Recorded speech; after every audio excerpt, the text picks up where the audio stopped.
Do your African violets seem shy about blooming no matter how much love you give them? You're not alone. Many plant enthusiasts struggle to coax these beauties into producing those iconic, colorful blossoms. But don't worry. Today, I'm sharing simple yet effective tips to transform your African violets into a stunning floral display. Let's dive in. Watering tips. African violets need careful watering to bloom. Always check the top inch of the soil. If it feels dry, it's time for a drink. Use room temperature water and avoid wetting the leaves to prevent rot. Bottom watering is a game changer. Let your plant soak up water from a shallow tray. Afterward, drain the excess to avoid root rot. Light matters. African violets thrive in bright, indirect sunlight. A north or east-facing window is perfect, but if natural light is limited, use grow lights. Keep them 12 to 15 inches above the plants for optimal results. Remember, too much light can bleach the leaves, while too little makes them stretch and look leggy. Balance is key.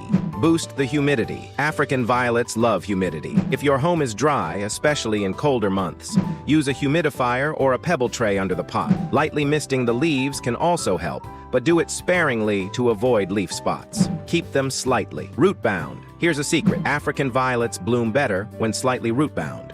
Don't rush to repot unless the roots are overly cramped. This condition signals the plant to shift its energy from growing roots to producing flowers. Fertilize smartly. A bi-weekly dose of African violet fertilizer during spring and summer can work wonders. Opt for a bloom-boosting formula high in phosphorus for more vibrant flowers. Reduce feeding during the plant's slow growth phase in colder months. Keep them warm. Consistency is key. African violets prefer temperatures around 70 degrees Fahrenheit and don't tolerate drafts or sudden drops below 60 degrees Fahrenheit. Place them away from drafty windows and maintain a stable environment for optimal blooming. Remove suckers. Suckers can steal energy from the plant. Removing them helps redirect nutrients to the flowers. Use clean scissors to trim them close to the base, but avoid over-pruning, as it can stress the plant. Watch for pests and diseases. Pests like aphids, mealybugs, and spider mites can harm your African violets. Inspect your plants regularly, isolate affected ones, and use organic treatments like neem oil or insecticides if needed. A healthy plant is a blooming plant.